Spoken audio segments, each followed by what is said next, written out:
It's about the restoration of our republic. We want to educate, encourage, enable the power. We stand for integrity, honesty, self-reliance, self-defense, and most importantly, no compromise on our foundational principles. This is America's Voice Now. Find America's Voice Now on Facebook and at americasvoicenow.org. Here's Michael Evans.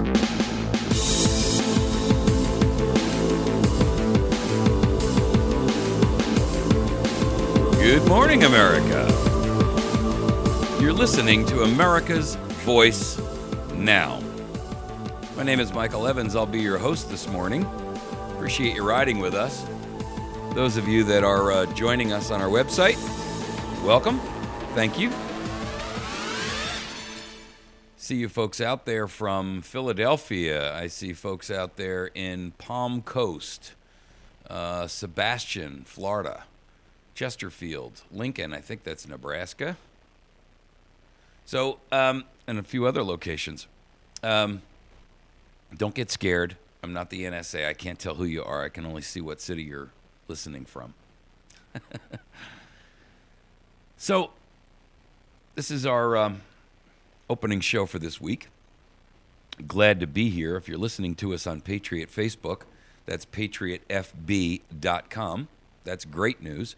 We're streaming there on Patriot Radio. We're also available as a streaming live podcast on their website, which is patriotfb.com. FB like Foxtrot Bravo. If you're listening to us on 99.3 Big Country 99 out in South Central Missouri, welcome. Glad to have you.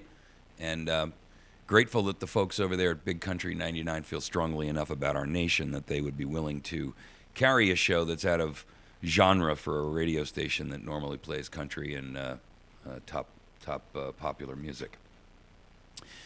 Guys over there wear these ball caps and bill caps and cowboy hats by day, and then they take those off, and at night they put on a tri-corner Patriot hat. So that's good news. We're going to cover a couple of different topics this morning, not the least of which is that we really want to address or take a look at some of the things that are pertinent in our situation right now. One, the courts, because there's some free speech issues out there, privacy, and the topic that I want to kind of focus in on is the mistaken concept that people have that the court is the determining arbiter or the final arbiter of our liberties and our freedoms. And what I posit is that what we see today is nothing more than a form of judicial terrorism from the court systems. When they approve and grant extraordinary powers that are outside of their constitutional authorization, it is exactly that. Some people are polite about it and they call it judicial activism. I don't. I call it exactly what it is, which is judicial terrorism. Why do I say the word terrorism? Well, it's fairly simple. When the premise of a decision or the premise of an action is to create a change in behavior based upon fear, terrorism is the word that jumps to mind as the definition. And so what we see are courts that are, for all intents and purposes, doing essentially that. They are basically determining that we are subject to their rulings by power that they've usurped and given themselves. And that's a problem. Our second topic is going to be extraordinary crisis. Now, that is a statement and a verbatim statement brought out by an individual whose name is Harlan Ullman. And there's a link to the story there about how he works for this think tank. And his concept is that in this Atlantic Council meeting, in an article that he wrote, he's basically stating that we need an extraordinary crisis in order to preserve the New World Order. Now, here you see the words from the mouth of a tyrant himself. Forget the source, because a lot of people out there are like, I don't like InfoWars. They're a controlled opposition, or they're a Jewish front, and all. I don't even care what the source is. The goal of this show, and if you haven't caught on by now, is the source is not material. More often than not, I post the source up there so that you can see it, read it for yourself, and then make your own determination based upon your own critical thinking, your Socratic critical thinking. I trust you enough that you will not blindly read what you're told and believe it as if it came out of the book of Matthew, Mark, Luke, or John. Your job is to be discerning, to read between the lines, to identify what the truth and the facts are, separate from the propaganda you're fed, regardless of what the source is. And I don't care whether that's your own favorite bias blog, or your own favorite alternative media, or the mainstream ministry of propaganda, or a speech you hear, or anything else. You have an obligation to utilize your skills, the gift and the brilliance that God has given you, and to tune that with Socratic critical thinking, and then draw your own conclusions to formulate your own opinions, rather than parrot someone else's. So, when people send me arguments that say that, you shouldn't use this link or that link, stop right there. First of all, don't tell me what to do. It's my show. If you don't like it, do your own. Secondarily, the goal of all of this, and you'll see me post articles up there from the New York Times and the Wall Street Journal and the LA Times and MSLSD. Are you suggesting that because I post those articles that I wholeheartedly believe in their methodology or thought process or bias? Of course not. So why would you think the same from a conservative or an alternative media source? My job is just to get you to the water. It's your job to drink it and slake your thirst. This elitist monster, in the form of this guy Ullman, is openly suggesting a global false flag event in order to reestablish governmental dominance, because in his own words, he's basically stating that, the internet and the rise of open intelligence that's coming out from alternative media and so forth is dangerous. In other words, it's the old adage of the slaves are reading books and they're becoming dangerous. Our third topic is going to be the NSA will continue its abuse of our Fourth Amendment rights and our privacies and our liberties, despite the president's promises to the contrary. Now, the reason I say that is because the president over the weekend came out and stated that he is going to rein in the NSA, and yet, at the same point in time, we have Feinstein coming out telling us to get used to the idea that there are these massive databases on us and that we need to get used to it.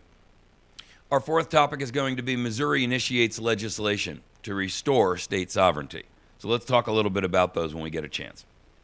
Before we get into our first topic, which is the courts and free speech, privacy, and judicial terrorism, let's quickly make sure that you're supporting and patronizing our listeners, or our advertisers. You can find the guys over at Patriot Cigar and Tobacco Shop. They're at Court Square in West Plains, 417-257-1776.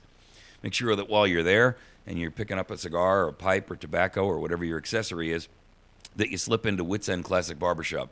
Get yourself a haircut. I'm sure you'll be glad that you did.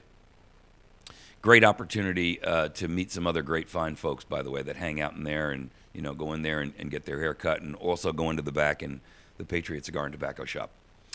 Make sure that you visit Jason Henry over on Court Square if you are in West Plains, if you have a legal issue that you need to deal with. He handles both federal and state cases, which is unusual for this area, in the sense that not a lot of attorneys are qualified to practice in front of federal court. he is. And not only is he qualified, but he's, you have to go through a court approval process, and of course he's done that. He does practice in federal court, and he specializes in federal gun cases as well as state firearms cases. So make sure that you visit him or call him at 417-256-4100. He also does other criminal cases like DUIs and things like that. Make sure you see our friends over at Pizza Hut on Porter Wagoner Boulevard.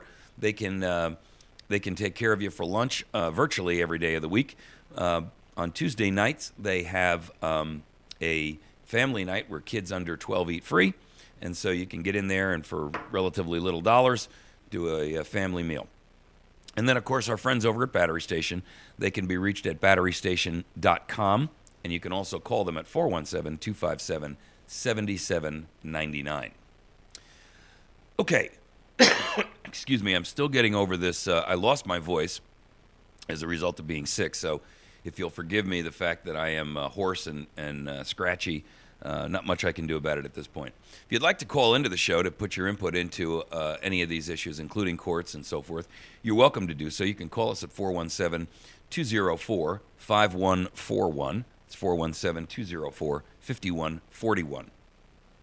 You can also call into our listen line, and you can listen to the program 24 hours a day, 7 days a week, at your leisure, on your personal National Security Administration or sponsored personal tracking device, the one that you have unlimited minutes on. That you can simply do, or a home phone if you like. That number is 415-325-0725.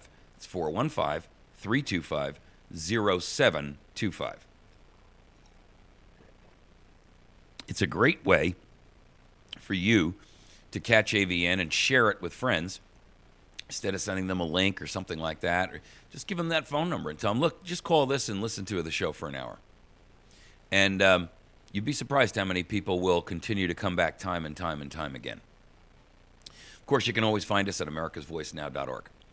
So here's the deal. The U.S. Supreme Court has stated that they're going to weigh in on cell phone searches by the police. Now, here's the problem that we have. For starters, the idea that the Supreme Court is the final arbiter of the Constitution and of the liberties addressed therein is a misnomer. In other words, it's a false choice that we're constantly beaten with or beaten over the head with. The Supreme Court is not the final arbiter of the Constitution. The fact of the matter remains that our founders told us that it was not the Supreme Court, but the people themselves. In fact, Alexander Hamilton made a very clear statement to that effect, and here's what he said. Quote, I maintain that and by the way, this is in reference to not the Supreme Court, but the Supremacy Clause.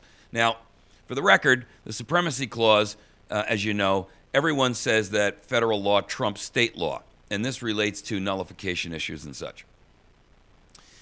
I maintain that the word supreme imports no more than this, that the Constitution and the laws made in pursuance thereof cannot be controlled or defeated by any other law. The acts of the United States, therefore, will be absolutely obligatory as to all the proper objects and powers of the federal government. But the laws of Congress are restricted to a certain sphere. And when they depart from this sphere, they are no longer supreme nor binding. Now, that statement, which was addressed and pointing towards the Supremacy Clause itself, also addresses the Supreme Court. Because when the Congress, or any law made by any administrative agency, which of course they didn't have at that time, when it departs from the sphere of laws which are passed in pursuance of the Constitution, when they depart from that, then those laws are no longer supreme nor binding. And I would dare say to you that when we talk about things like the court the other day came out and stated that bloggers have a First Amendment protection. Now, this is a federal appeals court, so it may well go to the Supreme Court yet, but here's the point. Why is it that we feel like we need the courts to verify for us that which our founders expressed to us clearly in writing, pointed out and clarified repeatedly over and over and over again, and furthermore, which our Creator gave us and embedded in us. I mean, you know that you have a right to free speech. You don't need someone to confirm that or affirm that for you. I mean, thanks for telling us, court, what we already know to be the case. That God has imbued us with those rights of free speech and free thought. And our founders clarified it for us in writing to make sure that we fully understood that those were rights that were not granted to us by government, but by God itself. And we've really known this all along. I mean, you know in the back of your mind that your right to free speech and privacy and right to possess a firearm for your own self-defense and the defense of your nation, and your right not to be coerced or tricked or manipulated or threatened into speaking out against your own best interest, you know all of those things are natural human rights. Again, I point to something Jefferson said. This is related directly to the court. You seem to consider the judges as the ultimate arbiter of all constitutional questions. It's a very dangerous doctrine indeed, and one which would place us under the despotism of an oligarchy. The Constitution has erected no such single tribunal. Now, here's what I want you to do. This is up on our Facebook page. It's up on our YouTube. It'll be in the body of the YouTube discussion here. What I want you to do is I want you to read that statement a few times until it really, truly sinks in. I want you to take it and take those words, and I want it like a cookie. I want you to put them in your mouth, and I want you to chew them. And then I want you to sit there and just taste them.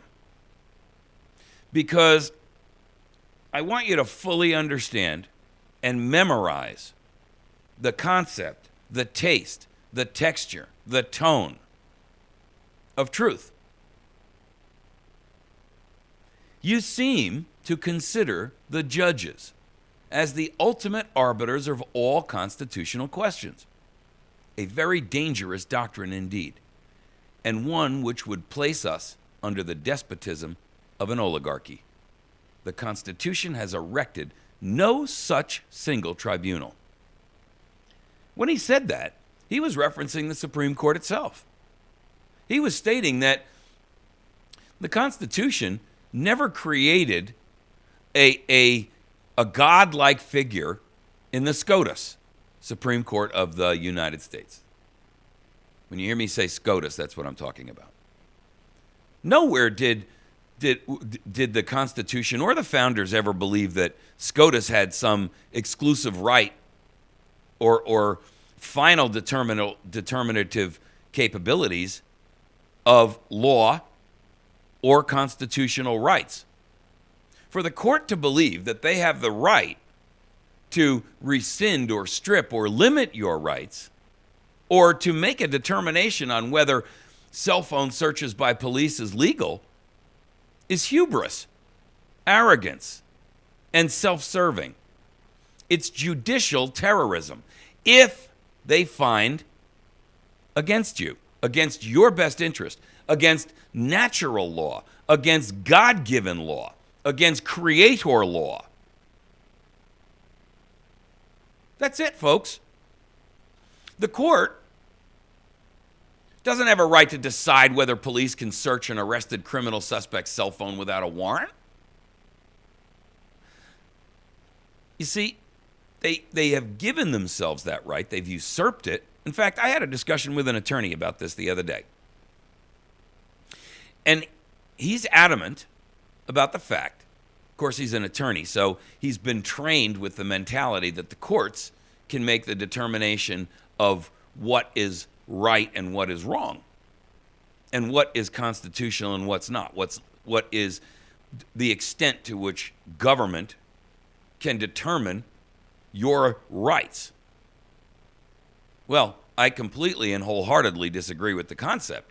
Under no circumstances does any court have the right to make the determination as to what my Creator has embedded and imbued within me as a human being.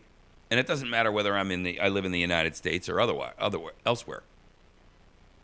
The idea that some court can make that determination on my behalf and then place me under the stricture that they have created to define where my rights end is a misnomer.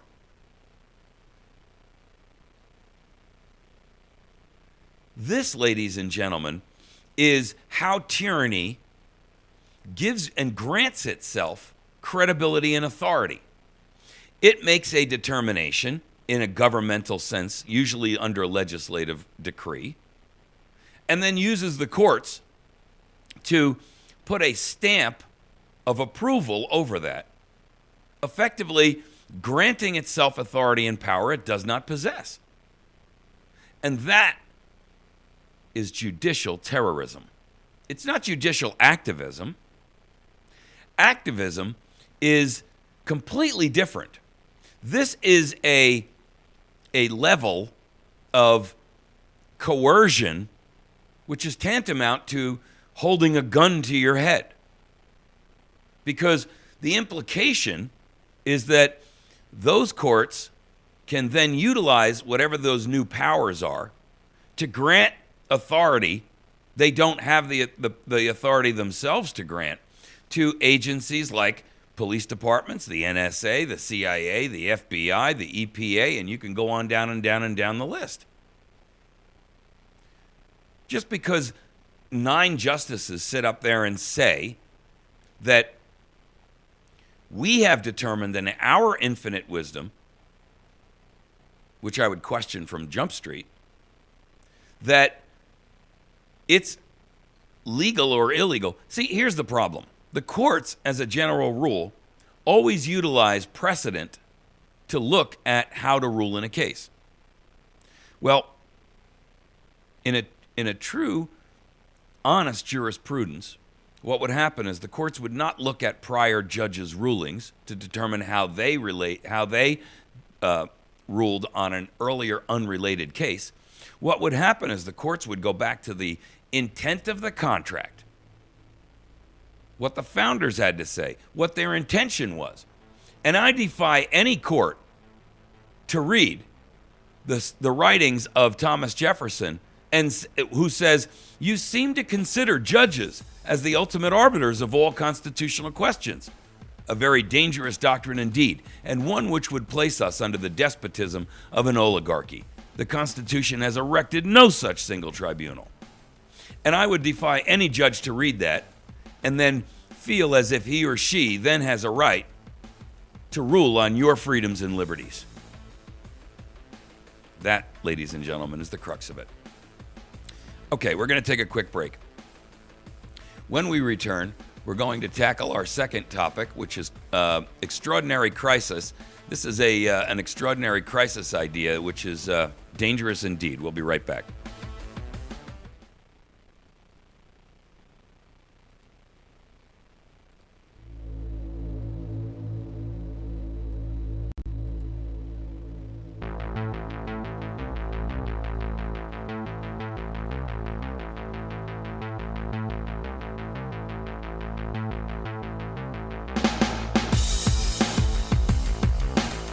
All right.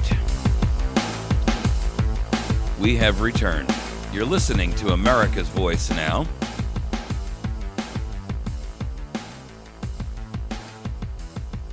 So, when I look at government, and I look at courts, and I look at these people who try to determine how they can get around limitations on your individualism, your ability to think freely, speak freely, and so forth and so on, I'm always kind of stunned and shocked and amazed that they actually believe they have the right to determine what's in our best interest. I mean, who is one person or 9 people or 535 people to make a determination that they can decide what the other 315 million of us are going to do? I'm not saying that there should not be any government. I'm saying that government should be so microscopic in its dimension, in its scope, in its influence and impact in our lives that we should have to look for it with an electron microscope in order to find it in our lives. I'm saying that the federal government was intended to be so obscure to the average citizen that it would have almost no impact on their day in and day out life. I'm saying that state governments should be so miniature that you have to look hard to find them in your life.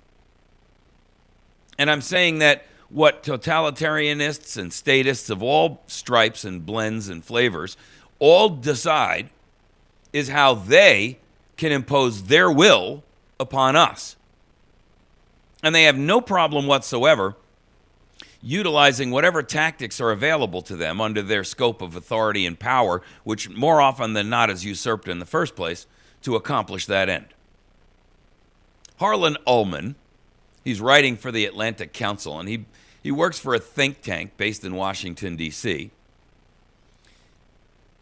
He has come out and warned that an extraordinary crisis is needed to preserve, quote, the New World Order, which is under threat of being derailed by non-state actors like Edward Snowden, is one of the examples he gives, and Bradley Manning and others. Now, let's understand what that statement means for a moment, because if you take it in its true context and you think about what he's actually saying here, he's saying that the information that has been presented to the world and the concept that people have access to information through alternative media, a non-controlled source, is dangerous to the status of the tyrants and the elitists themselves. Well, you're darn right it is. But he's calling for an extraordinary crisis in order to regain control.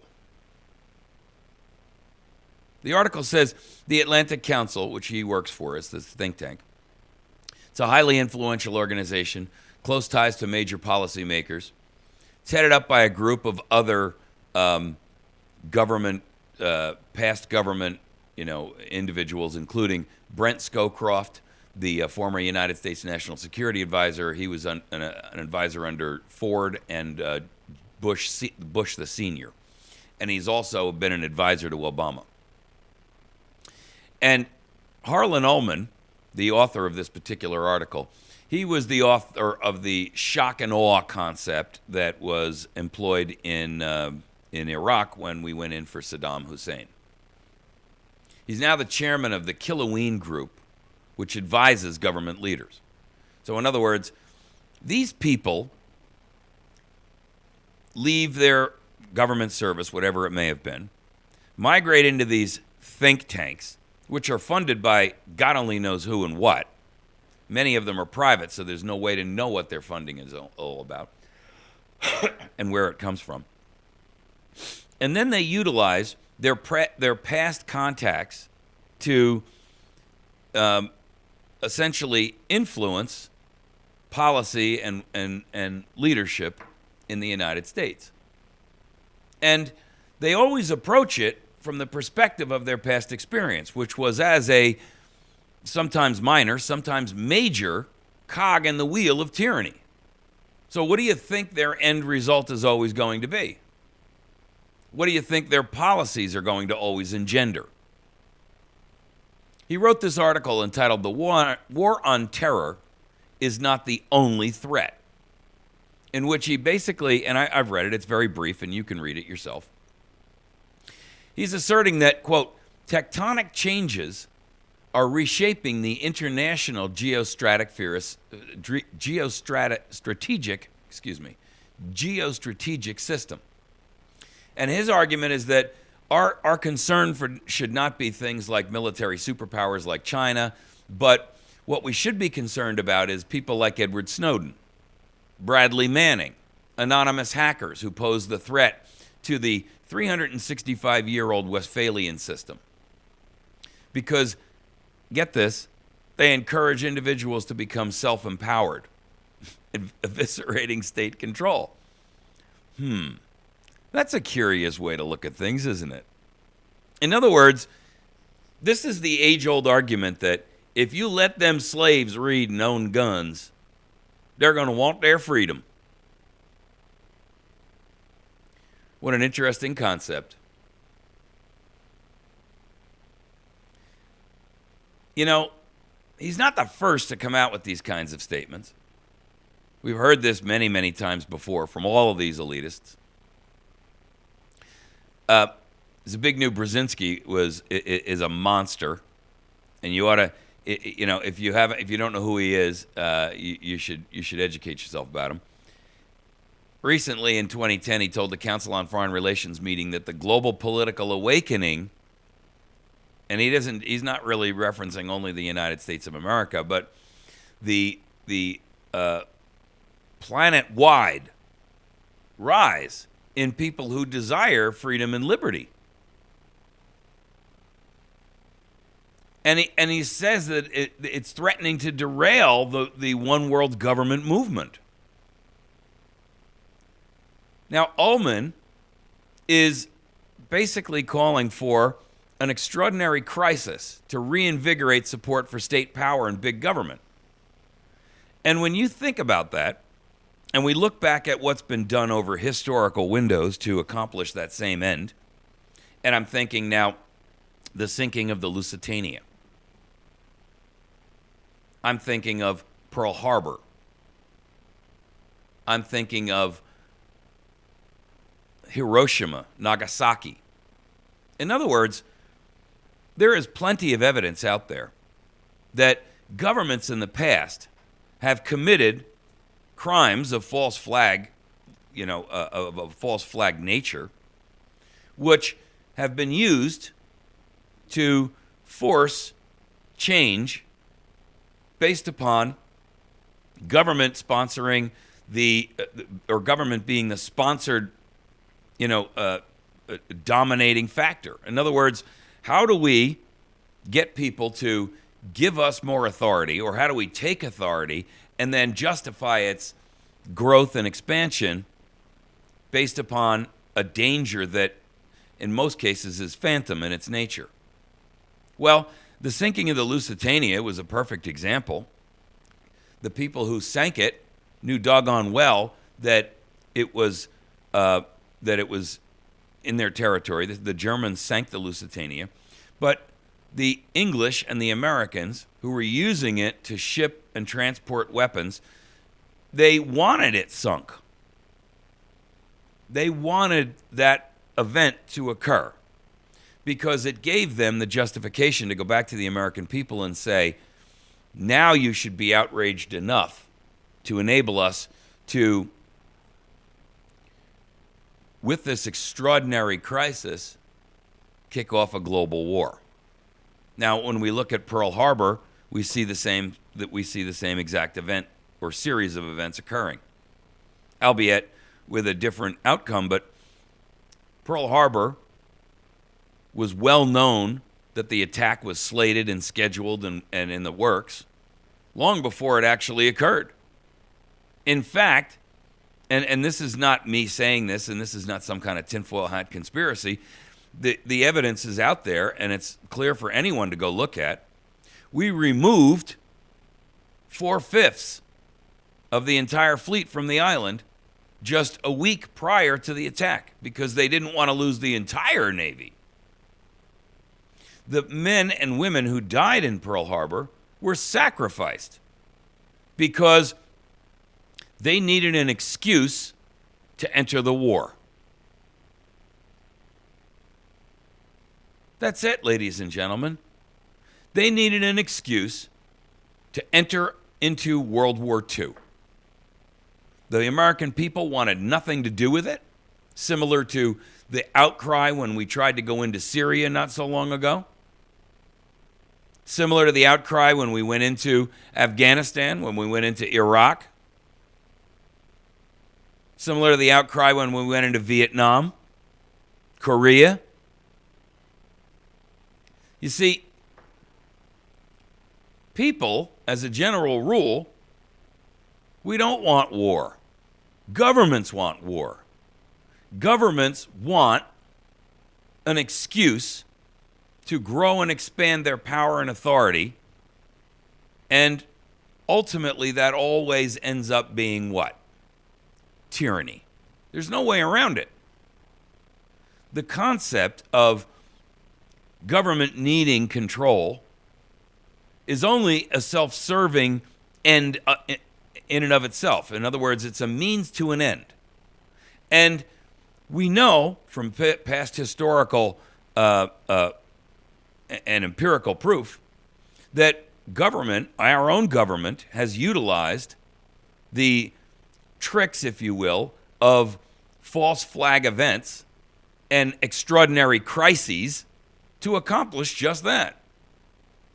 So I ask you, are you suggesting, if you believe that I'm incorrect here, are you suggesting that, for all intents and purposes, the individuals that we have in our government today are more trustworthy than the people that led us into World War II, World War I, Vietnam, Iraq, Afghanistan? I hardly think so. In fact, I think the level of moral fiber and resolve in our current society today and reflected in our own government is far lower than it was even then. In fact, I don't think these people even care so much to hide what they're doing like they did back in 1914 and in 1939 and 1941. I don't think they care. I think they're so confident that they have the media wrapped around their finger that they're pretty confident that you're never going to find out about it anyway.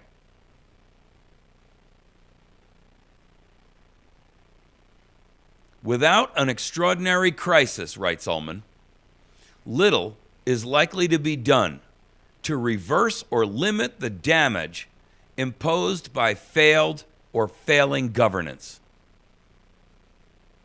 Wow. Holy smoke. Listen to that statement again. Without an extraordinary crisis, little is likely to be done to reverse or limit the damage imposed by failed or failing governance. In other words, basically what he's stating here is that unless we have an extraordinary crisis that allows government to utilize that as an excuse to reassert its steely control of tyranny over us, because of the need to contain the new risk or threat, as it may be. I mean, this is unbelievable that the man has the chutzpah, if you will, the hubris, the arrogance to come out and make a statement like that in public.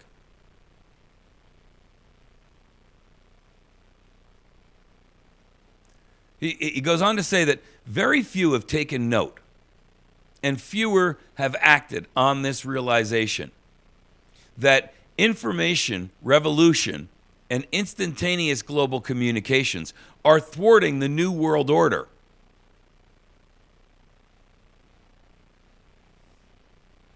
Well, that tells me a couple of things if I read between the lines there. One, this man is stating the obvious, that they're worried because there is a planet-wide resurgence in the concept of liberty and freedom. Everywhere that you look, with the exception of Islamic dominated theocracies, you see the citizens themselves seeking a relief from government tyranny. And it's not just in the United States of America.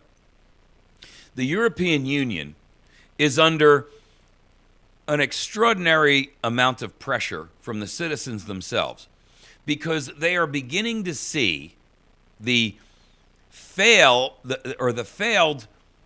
results of this governance concept that government should dictate basically the rules of everything, control all commerce and all manufacturing and all means and method of production, et cetera, et cetera, et cetera. And that you're basically here to support them in their effort, whatever that effort may be. The people in the European Union are recognizing the ineptitude, the impotence, and the failure of those who are creating quote-unquote policy that affects their lives, and yet they have no control over the failures of those policies. It's like trying to sit there and herd, all right, if you've ever watched a cattle drive on television, you know that it takes multiple people to continue to move the herd forward and to go back and pick up the stragglers and to make sure that they're moving in the direction that you want them to go. Generally, you've got one person out front who's leading, and then you have others on the flanks and in the rear moving the herd forward and containing those who would, wander off in a different direction. In this instance, what we have is a series of failed leaders who have constantly led us into either a boxed canyon, that means that we have to turn around and backtrack, or they constantly lead us to the edge of a cliff face. And what they're recognizing is that we are not cattle in the sense that we're that easily herded. We want and seek and desire freedom. And we're not willing to just, follow the rump in front of us, so to speak. What that tells you, and for the record, I posted an article up here this morning, which I'm not incorporating into today's programming, but there is a serious financial crisis about to bubble and burst in China. The article is called Mega Default in China is scheduled for January 31st. They have the same problem about to explode in their system that we had back in 2008. In other words, loose capital and loose lending policies, high interest rates for these loans that are based upon nothing. There is the Chinese state media reported from the China Credit Trust Company and was warning investors they may not be repaid when one of their wealth management products matures in January 31st. The Industrial and Commercial Bank of China told the China Credit Trust products, sold the China Credit Trust products to its customers. And now they're suggesting that they may not be able to compensate those investors when it comes time for the maturity of those. Now, when you were talking about, this is a $500 million security, and the coal company that they lent the money to borrowed it at something like 12%. Now they're, of course, unable to come up with the money to pay the bond back, and so it's threatening to. And here's what you need to know about this. This is the first of a series of similar dominoes that are behind the Chinese growth. My point is simply this. The United States, the European Union, and the Asian world under the Chinese domination recognize that we've reached a point at which and including the IMF, in which we've limited ourselves out. We've tapped out all the resources that there are to tap. We can no longer manufacture money from nothing. We have debt that exceeds our global planetoid assets in magnitudes, by the way. And so they are looking for an excuse to trigger a cataclysmic, extraordinary event that will enable them to rise the phoenix of tyranny from the ashes of global freedom. Folks, I'm telling you right now, I don't know what form it'll take. I don't know what the day is. I don't know what the hour is. I don't have that privilege. But I can tell you this. Those who are not looking at this in its truest light and understanding where this is headed are willfully refusing to recognize the obvious. That the elements that are converging on a global level to create the perfect storm of world events, to enable the clampdown of a very, very, very dangerous level of tyranny. And when you've got guys out there like Mr. Think Tank Ullman, who is basically saying that we need an extraordinary crisis to preserve the New World Order, the one that really comes to mind is a global financial crisis. We're going to take a quick break, and when we return, we're going to tackle our third topic. The NSA will continue in their illegal efforts despite the presidential promises that he's going to rein in these agencies. Before we get there, make sure that you visit our friends over at Patriot Cigar and Tobacco. Those folks can be found at 2 Court Square or reached via phone at 417-257-1776. And Wits End Classic Barbershop, right there on the square in West Plains. Great place to get a haircut and a shave. Law offices of Jason Henry at number 10 Court Square, 417-256-4100 for all of your needs related to criminal activity, any kind of criminal charges that you've been hit with, both federal and state. Make sure that you see Jason Henry to solve those problems for you. Our friends over at Pizza Hut in Porter Wagoner, or on Porter Wagoner in West Plains, they offer a great lunch special, salad, and a pizza bar and pasta bar every day, and then families eat free, or I should say kids eat free on family night on Tuesday evenings. The Battery Station, and they are located at batterystation.com on the web. Very, very few of the products that they carry outside of the batteries and the flashlights are on that website, but you're certainly welcome to go there anyway. If not, you can call them and ask them if they have a product that you need at 417-257-7799. And then if you'd like to share with your friends how they can get America's Voice Now, you can call 415-325-0725 as our new listen line. You can listen to the show 24 hours a day, 7 days a week at your leisure and convenience. And it's a simple way to share with others the opportunity to hear AVN. You simply give them that listen line at 415-325-0725 and say, listen, just call this when next time you're on the road or on a drive. Text them the phone number maybe and say, hey, here's a number you ought to call and just listen to this radio program for a little while. It's a great chance for them to hear the program and become a new listener. So we're going to take a quick break, and when we come back, we're going to talk about the presidential decree or statement that he's going to begin to rein in the NSA, which I think all of us know is really a lot of bluster and bluff.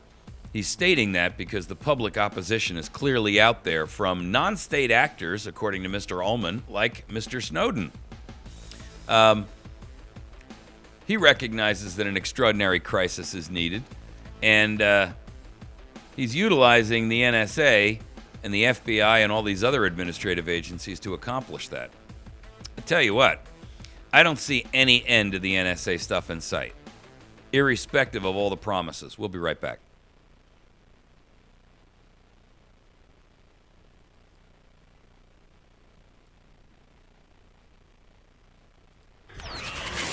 It's about the restoration of our republic. We want to educate, encourage, enable the power. We stand for integrity, honesty, self-reliance, self-defense, and most importantly, no compromise on our foundational principles. This is America's Voice Now. Find America's Voice Now on Facebook and at americasvoicenow.org. Here's Michael Evans.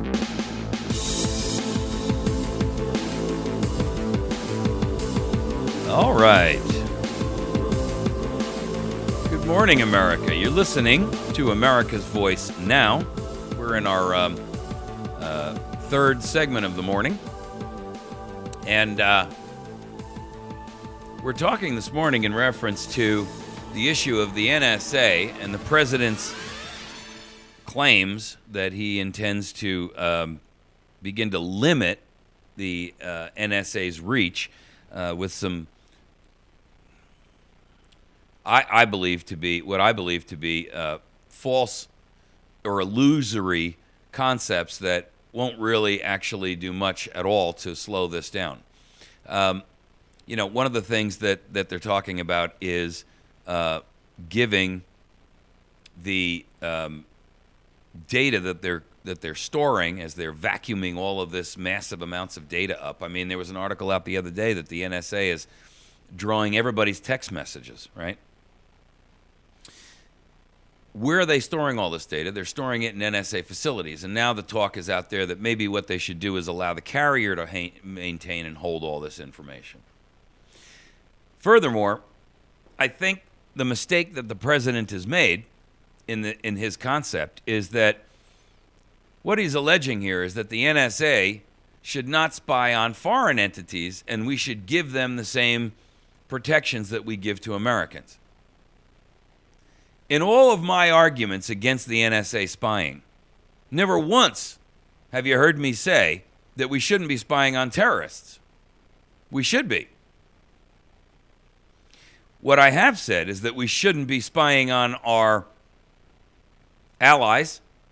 In other words, the idea that, we're sitting there and we're monitoring Angela Merkel's phone and the president of Brazil's phone, and that we're sitting there at the G20 and we're siphoning up and vacuuming up the words and the texts and the emails and the faxes of our alleged partners is wrong. And I think it is. I don't suggest that governments don't spy on each other. They do.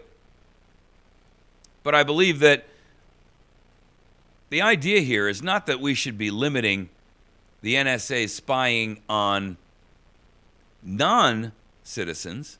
My concern is that we're utilizing this as a tool to develop a tyranny database on Americans themselves.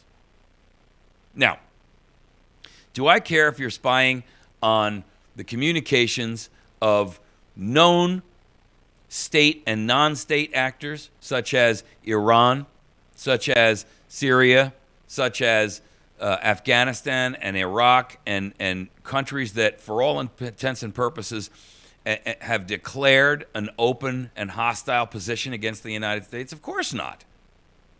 And you see, that's where the president's mistake is. He's stating that he wants to extend constitutional protections that are inherent to Americans to non-Americans. And I believe, to be honest with you, that there's a bit of a game afoot here where this president is, like he has shown us to have done so many times before, working not necessarily for the betterment of America, but for the improvement of factions and powers which are anti-American in their basic functional premise. In other words, when we take a look at the Iranian deal that's being cut as we speak, the administration is so desperate to be able to point to a legacy, quote unquote, that they're willing to sacrifice the safety and security of Americans to accomplish that. Ladies and gentlemen, that is so far outside the scope of what I would look at a president's. Where does his loyalty lie? To his legacy or to you and your family? To you and your city? To your state? To the 300 million Americans that could be damaged or injured by the advent of an actor like Iran getting nuclear weapons? I mean, it's ridiculous. He's so desperate for, and the Iranians have come right out and said, we've bested the Americans here. They've capitulated to our demands.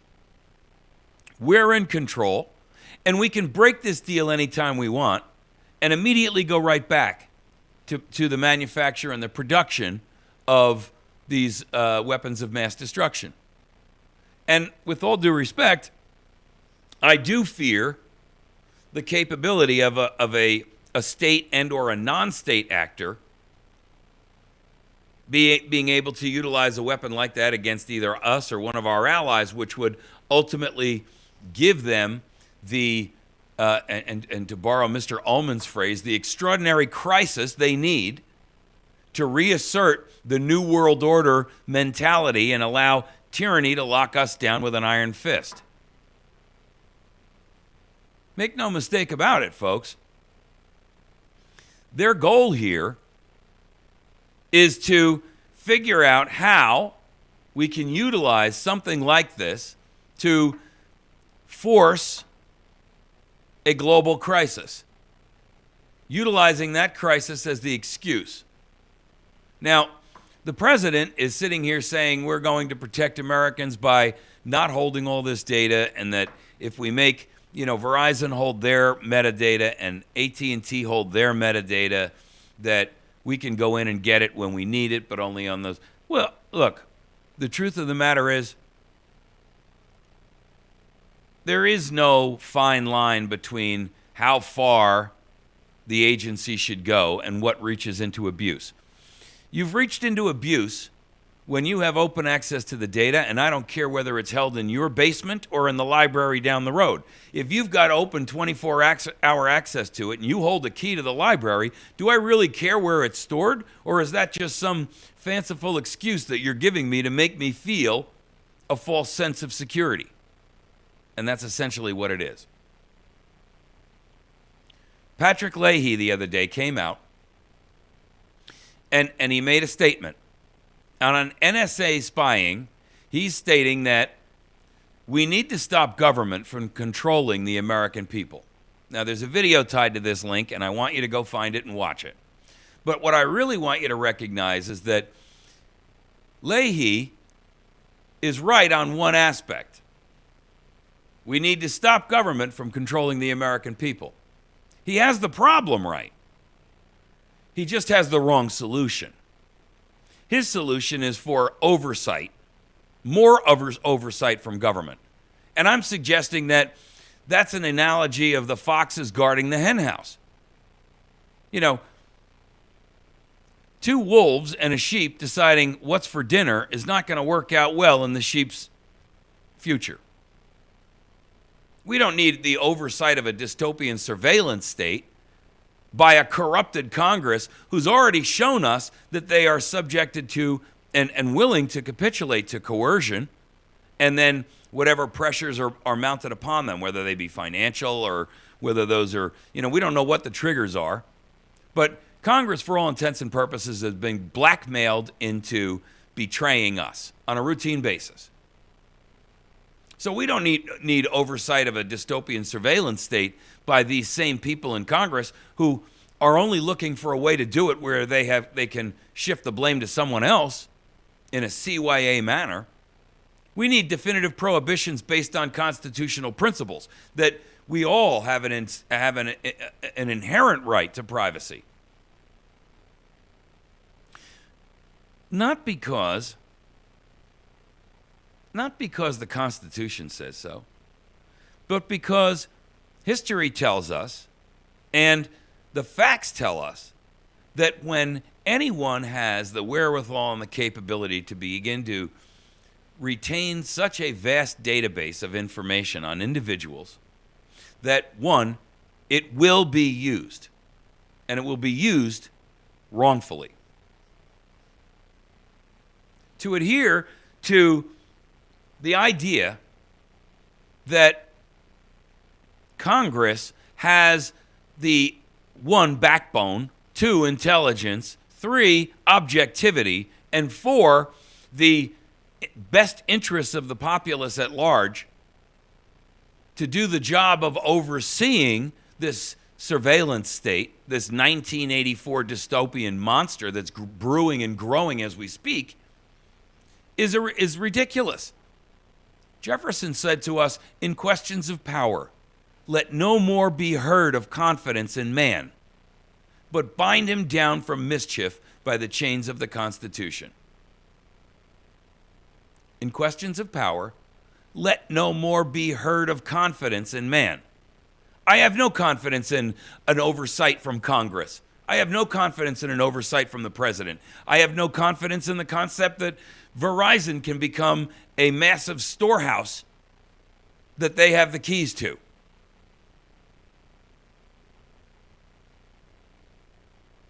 We don't want to trust the oversight of a body already guilty of betrayal of the same values that they promised to protect. How insane is that? How can you possibly justify that? Now, Leahy came out and he made a fairly intelligent observation here, which I don't give Leahy credit for a lot, but in this case, he's right. He says the American people are at risk of being controlled by their government due to the expansive surveillance powers of the National Security Agency. He was talking on Fox News Sunday, and he's a Democrat now out of Vermont, right? But he's the chairman of the Senate Judiciary Committee, so he's not a lightweight no-name. And he was talking to Chris Wallace on Fox News Sunday, and he basically stated that lawmakers have to act to return control of the government to the people. Well, I wouldn't disagree with that, but I would agree with his premise and his statement, but I would disagree completely with the manner in which he intends to do it, and also his true motives and intentions, and the methodology which he would employ to do that. Because he's not really going to return control of the government to the people by insisting that government be the overseer of something which they allowed to grow right up underneath their own nose in the first place, is he? He says, I think we are going to maintain our ability to protect the United States. That's extremely important. The concern everybody has is allowing our government to have such a reach into your private life, my private life, and everybody else's, that we have the government controlling us instead of us controlling the government. And that's what both Republicans and Democrats are joined together on the Hill to try to change. See, when he ends his statement with that line, that's when you know that he's full of poop. He was right up until he said that last sentence. The concern everybody is having is allowing our government to have a reach into our private life and everybody else's, and the government controlling us instead of us controlling the government. But what I can definitively tell you is that both Democrats and Republicans are not joined together on the Hill to try to change that. They are joined together on the Hill to try to figure out how they can even more deeply embed the thorn under the skin.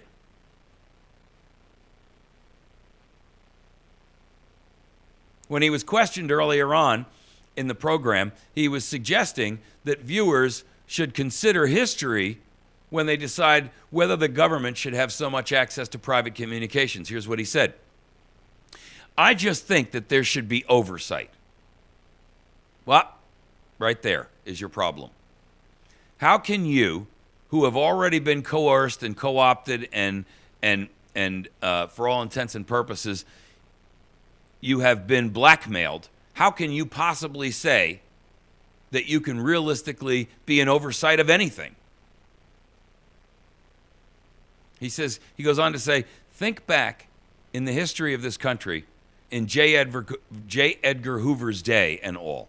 If he had had the power when he was spying on protesters and those against the Vietnam War and Martin Luther King, if he had had the power that's in here, think what might have happened. We Americans believe in our safety. We also believe in our ability to be private. You still have to have some checks and balances before you have a government that can run amok. Now, I'm already suggesting that we are living in a state of tyranny right now. That what he's suggesting is that if he had the power that's in here, think what might have happened. We're already seeing what's happening. The tone and the tenor of the press, the media, alternative media, writers, authors, publishers, it's all changing already. We're seeing it change right now as we speak. People are silencing themselves for fear of retribution. Wow. The change is already afoot. It's not whether or not it will happen. Excuse me, I am so hoarse.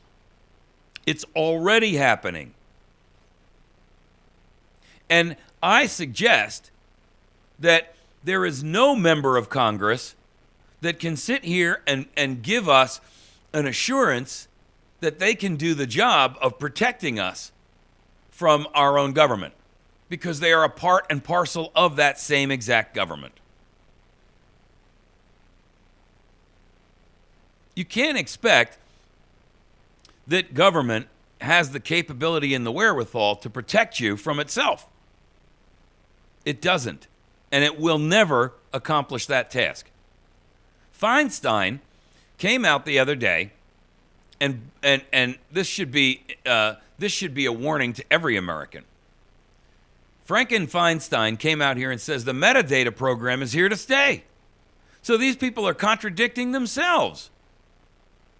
Senate Intelligence Committee Chairwoman Dianne Feinstein predicted Sunday that lawmakers who favored shutting down the bulk collection of telephone metadata would not be successful in their efforts as Congress weighs potential reforms to the nation's controversial intelligence program. I don't believe so, says Feinstein. The president has very clearly said that he wants to keep the capability. Well, listen to what she says now. So I think we would agree with him. I know a dominant majority of everybody, virtually except 2 or 3 on the Senate Intelligence Committee, would agree with that. Now listen to how she says that. First of all, she's saying that the president has very clearly said he wants to keep the capability. So I think we would agree with him and should agree with him. Really? Well, who do you represent? The President of the United States? Or do you represent the people of California, Madam Feinstein? Or do you represent the United States of America? I don't think by a statement like that you're showing that you truly, accurately, objectively represent anyone other than your own personal interest and that of the party that you represent. She goes on to say, still, I think we would agree with him. I know a dominant majority of everybody, virtually, except 2 or 3 on the Senate Intelligence Committee would agree with that. So here, the sycophantic mess actually admits the truth. I know a dominant majority of and then she pauses and says everybody, and then she and steps back from that and says virtually, except for 2 or 3. Which is it, madam?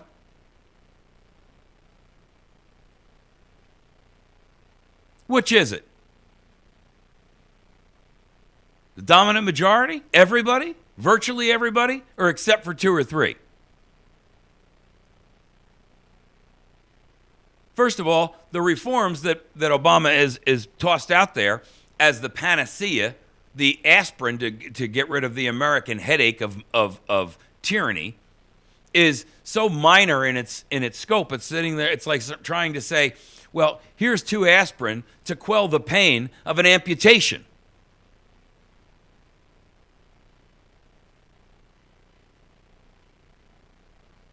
He's suggesting that in his goals that judicial approval be obtained before reviewing databases of information about telephone calls. Okay, but that sounds nice. But we've seen already the FISA court rubber stamps everything anyway.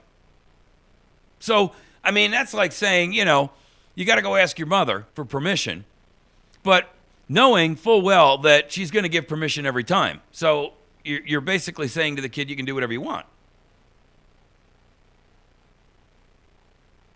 I mean, it's ridiculous. He's also extended these protections, alleged protections, to non-American actors. And that's a mistake. I mean, Feinstein really has a lot of gall. She came out and said, a lot of the privacy people don't understand that we still occupy the role of the great Satan. New bombs are being devised. New terrorists are emerging. New groups, actually. A new level of viciousness. We need to be prepared. I think we need to do it in the way that respects people's privacy rights. Let me tell you something. Your actions don't belie your words, or do belie your words. They do not represent the statement that you end this with. I think we need to do it in a way that respects people's privacy rights. You're tramping the privacy rights people in the first sentence, and in the last sentence, you're saying that we need to do it in a way that respects their rights so that you have some plausible deniability for your treason.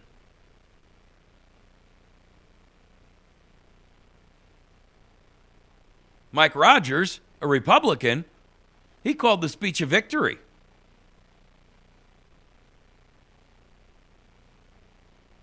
He says, the most important victory was the president standing up and saying, hey, the program did not have abuses. This wasn't sinister. It wasn't a rogue agency. It was legal and proper. Well, then I'm going to remind you again of two phrases that you absolutely must understand. One, how many times must we go through this exercise? Quote, you seem to consider the judges as the ultimate arbiters of all constitutional questions. A very dangerous doctrine indeed, and one which would place us under the despotism of an oligarchy. The Constitution has erected no such single tribunal. In other words, you can't say to me that a court says it's legal, because no court has that authority. That was Thomas Jefferson. And then Alexander Hamilton went on to expound that idea on both the Supremacy Clause and the Supreme Court by saying, I maintain that that the word supreme imports no more than this, that the Constitution and the laws made in pursuance thereof cannot be controlled or defeated by any other law. The acts of the United States, therefore, will be absolutely obligatory as to all the proper objects and powers of the general government. But the laws of Congress are restricted to a certain sphere. And when they depart from this sphere, they are no longer supreme or binding. You can't justify terrorism, government-sponsored tyranny, and treason by utilizing a court that has no authority to make that determination in the first place as the justifiable excuse. We'll be back in just a minute. You're listening to America's Voice Now.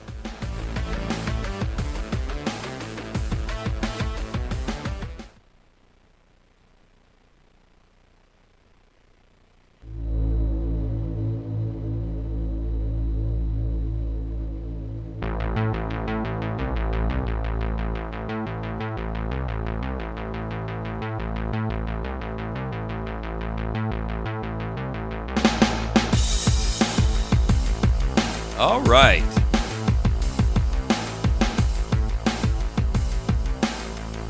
We're in our last and final segment for today. Please make sure, if you get an opportunity to, that you find our website where you can learn more about what the things that we think about and talk about.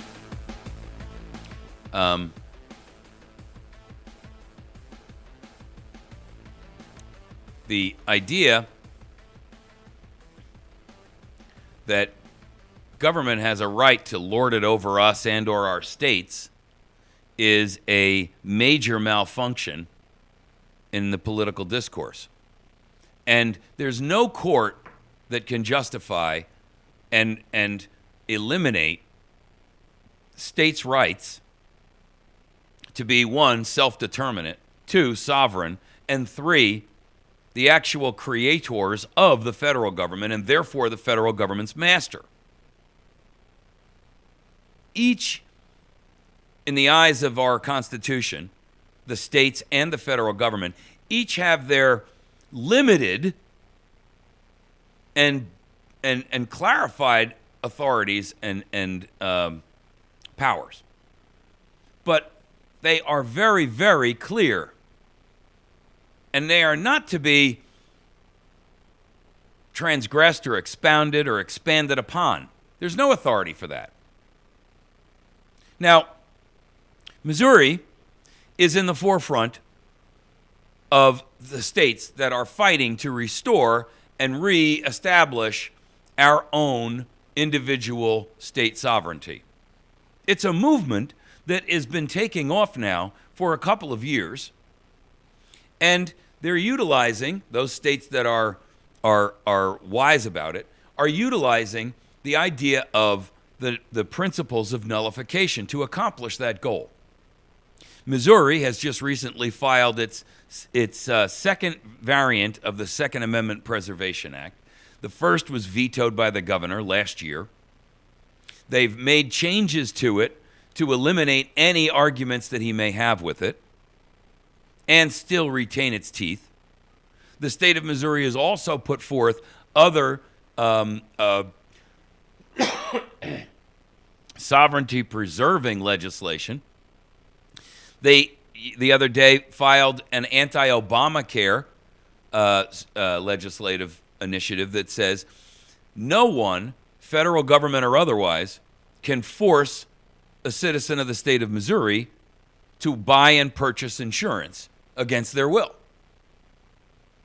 Now, they also have filed, and this is an excellent piece of legislation, the anti-Common Core legislation. Now, why do I say that this is an excellent piece of legislation? Well, I'm going to tell you why. Because it's short, it's sweet, and it's to the point. And it leaves no room for interpretation or erroneous interpretation. Let's clarify it. Here's what the entire piece of legislation says. Notwithstanding any other law, the State Board of Education shall not adopt, and the Department of Elementary and Secondary Education shall not implement the Common Core state standards developed by the Common Core Standards Initiative. Any action taken to adopt or implement the Common Core state standards as of the effective date of this section are void. Common Core state standards or any other statewide education standards shall not be adopted or implemented without the approval of the General Assembly.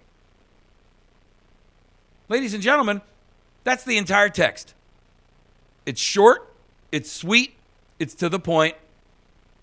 It's the way legislation should be written. Not thousands of pages of verbal diarrhea with hidden clauses, buried treasons, and giveaways for pals and partners of and cronies of the administration or the writer or the state that the alleged representative hails from. Frankly, my only problem with this is that it says that any action taken to adopt or implement the Common Core standards as of the effective date of this section are void. Frankly, I'd rather see the thing go back to the beginning and say retroactively any portion of Common Core that has currently been instituted must be removed.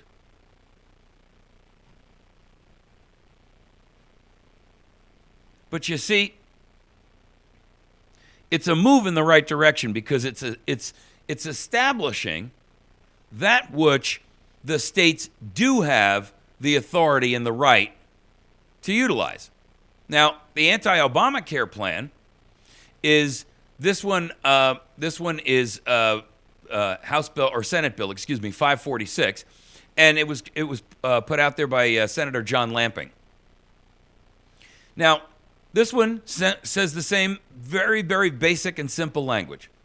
No law or rule shall compel, directly or indirectly, any person, employer, or healthcare provider to participate in any healthcare system. Gotta love it. What's even more important is that it goes beyond that, and it states that not only can no law be passed or rule or law that would compel or directly or either indirectly, but it says that in the event that any attempt is made that way, that the state attorney general must defend that individual or business or whatever entity, any person, employer, or healthcare provider. So in other words, the states are exercising their 10th Amendment authority and their 10th Amendment required duty to protect us from a federal government that is clearly operating well outside the boundaries of its federal authority. The federal authority granted to it by the states themselves. See, the challenge here is that we've allowed the federal government to so usurp the states' authorities that it's hard even to get the states to admit that they should be taking their rights back. They've become so accustomed, so indoctrinated with the idea of tyranny from afar in Washington, D.C., that it's difficult for the state representatives and such to get their head around the fact that we have the right to nullify that which is unauthorized, illegal, and unconstitutional. How dare I make such a statement? Because the Supremacy Clause rules the day, you hear. Well, I maintain, says Alexander Hamilton, I maintain that the word supreme imports no more than this, that the Constitution and the laws made in pursuance thereof cannot be controlled or defeated by any other law. So, if the law is made, and it's made in pursuance with the constitutional authorities that are delegated and limited to the federal government, or in the state government for that matter, that they cannot be controlled or defeated by any other law. If the federal government makes a law that is within the constitutional authority granted to it, delegated to it by the states, then no state has the right to say, we're not going to follow that. What does that mean? That means that, as an example, if the federal government makes a determination that they're going to pass a law which is within the boundaries of their constitutional authority related to, let's say, highways and roads, or the ability to create the monetary, or to unify the monetary system. Not under this fiat currency we've subdelegated to the Fed, but under a real monetary system where the Treasury is truly in charge, then those states don't have a right to kick back and say, no, we're not going to follow that. Because it's done in pursuance of the constitutional authority granted to the federal government itself. But recognize something. He goes on to say, the acts of the United States will be absolutely obligatory as to all the proper objects and powers of the general government. But here's where he stops and he says, now let me tell you the opposite side of this. He goes on to say, but the laws of Congress are restricted to a certain sphere, a limited circle. And when they depart from this sphere, they are no longer supreme nor binding. Now, how does that relate to the principles of nullification? Well, very clearly, what the argument is in favor of nullification is that when they have proven themselves to be no longer supreme or binding because Congress has stepped outside of its restricted sphere of authority, that the states have the right to nullify those principles. And I got to tell you, it's funny to me when I hear people talk about nullification. They say the Supremacy Clause overrides that. That was settled during the Civil War. I beg to differ. The Supremacy Clause has no bearing on, and the concepts of nullification have everything to do with today's modern. You're seeing nullification by Colorado and California, Washington State right now, as they reject federal law on marijuana. Is that not nullification? A state that says, irrespective of what federal law declares on marijuana, you can use it for not medicinal purposes, not any purpose other than pure recreational, I want to get high purpose. That's nullification, ladies and gentlemen. And isn't it funny that the same people who would throw nullification under the bus when it doesn't work for their purposes are the same ones to employ it when they want to have legalized marijuana? You can't have it both ways. You either believe in nullification or you don't. But you can't say it's okay for the states to separate themselves and go outside of the principles of the Supremacy Clause when it's something that we all want a lot of, but not when it's something we disagree with. How do you balance that with the rule of law then? If that's the case, then we don't have a rule of law. And if we don't have a rule of law, then we really don't have anything further to talk about. That means that the republic is done. It's finished. If what you're saying is that the Supremacy Clause overrides every opportunity that a state would have to say, we don't believe that the federal government has the authority to make that determination, and so therefore we are not going to honor it. And by the way, we've seen nullification in other instances as well. Did you know, for the record, by the way, that the principles of nullification were exercised when the fugitive slave law was passed in 1800?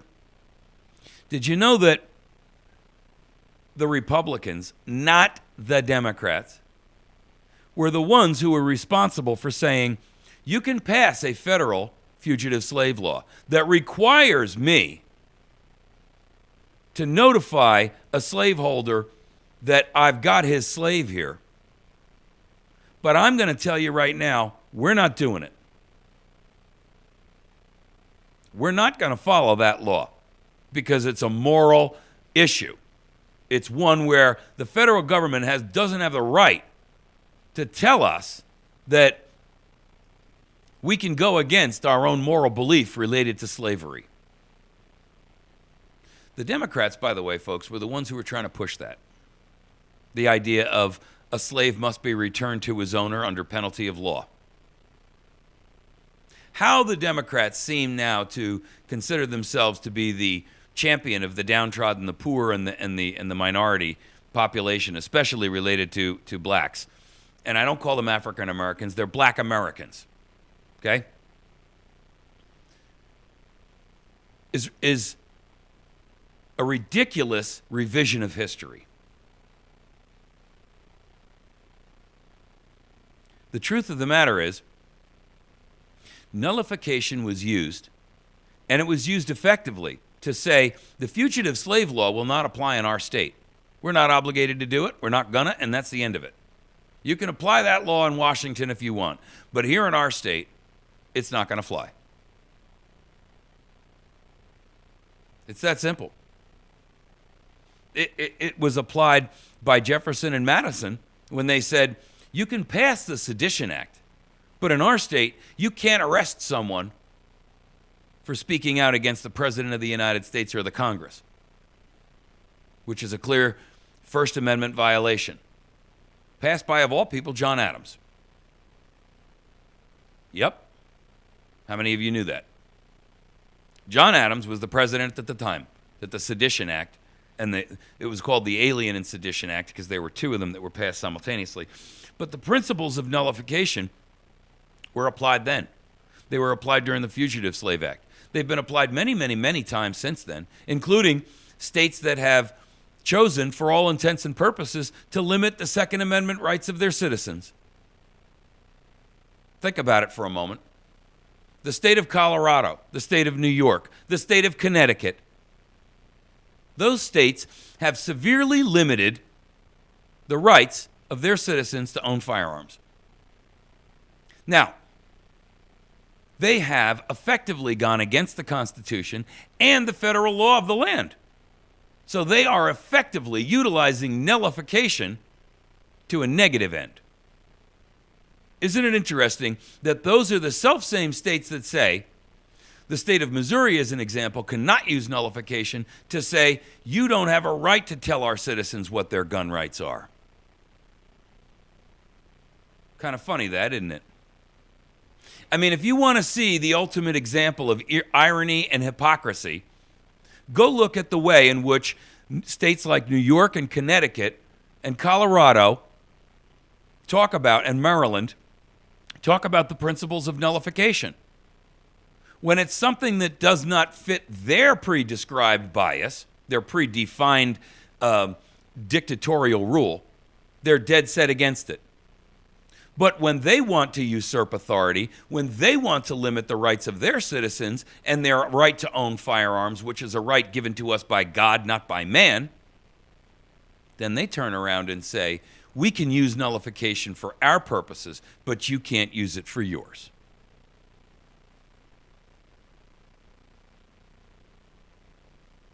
That, ladies and gentlemen, is hypocrisy. Missouri is leading this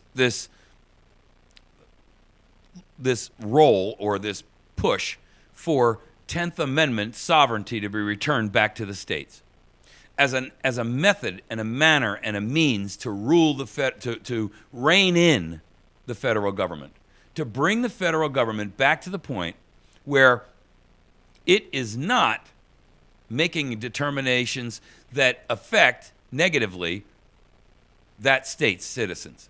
They have a right to interpose themselves and to defend and protect their citizenry from an overbearing tyrant.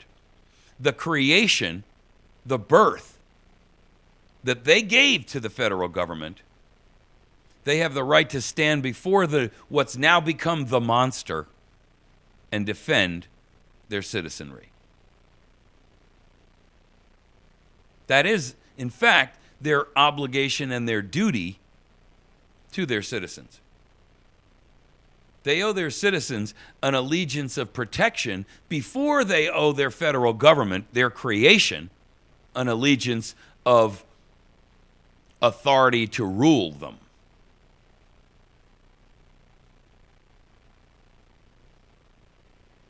Make no mistake about it. Our founders were very clear. They made it extraordinarily clear that under no circumstances were states obliged to accept the rules and the regulations passed down by a government operating outside of its constitutionally delegated authority. And make no mistake about it, folks, there are only some 26 powers that are appointed to the federal government. And the 10th Amendment is very clear that those powers which are not delegated to the federal government are reserved to the states, respectively, and or the people. The people retain the bulk of the rights. The states are given limited delegated authority, and they in turn are permitted to only delegate that authority to the federal government, which was clearly delineated and outlined as their 26 foundational functions.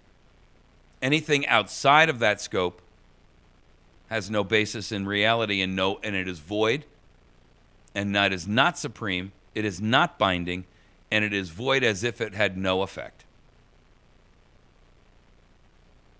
Missouri is not alone. The 10th Amendment Center actually not only helps states identify the legislative processes and procedures to go through to pass these sovereignty reestablishment procedures, but in addition to that, they also keep track of what states have got what legislation where. And I would strongly encourage you to go and visit the 10th Amendment Center. It's just like it's spelled. There's no numbers. It's 10th, T-E-N-T-H. 10th Amendment Center, I believe it's .org. They're a great organization. And they have model legislation that any state can pick and say, when I go through this, all I've got to do is, change the name of the state and so forth and so on. It's basically a template. Then you have to run it, of course, past your state constitution to make sure that it's in line with that and get it submitted. But folks, we're running out of time to do those things. So I encourage you, if you've got influence over your state legislators, to get these bills where the states restore their sovereignty as quickly as possible.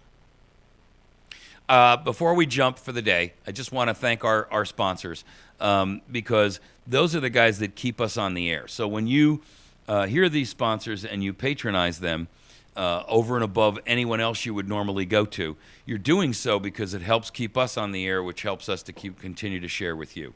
The battery station over in West Plains at 303 Washington Avenue, 417-257-7799, or batterystation.com.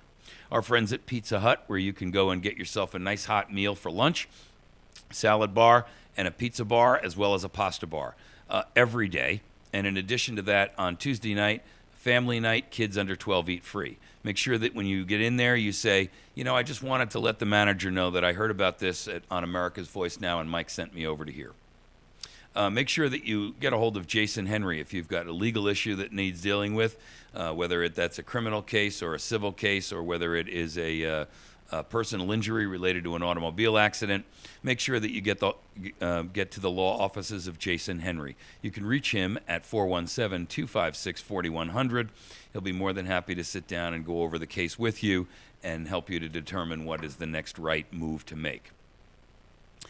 Please make sure that you visit our friends over at Patriot Cigar Bar, Cigar and Tobacco Shop. They can be reached over at number 2 Court Square, right on the square in West Plains. And they have a great selection of pipes and tobacco and cigars and every accessory known to the smoking world. You can find it all right there. You can call them also at 417-257-1776. They can ship cigars to you, by the way. And then also, while you're there, go in and see my friend Jason for a good haircut. He cuts my hair about once a week, maybe every 10 days, and does a great job for me. And I'm very appreciative of his friendship, his support, and the great job he does. So you're listening to America's Voice. Please make sure that you find us at americasvoicenow.org. You can find us on Facebook at facebook.com/America's Voice Now. Please make sure you hit the like button. You can find every program that we do on video on youtube.com/America's Voice Now. And then you can also find us on Patriot FB, that's Patriot like Foxtrot Bravo, .com, where you can listen to Patriot Radio 24 hours a day, 7 days a week. You can listen to some other great radio hosts, including J.J. McCartney and Midnight Patriot Radio. Make sure that you get over there and listen as quickly as you possibly can. You can also listen to us right here on 99.3 Big Country 99 in the heart of South Central Missouri. Okay, we're wrapping for the day. We'll see you tomorrow. I'll get my voice back, folks. Just give me a day or so. Have a great day.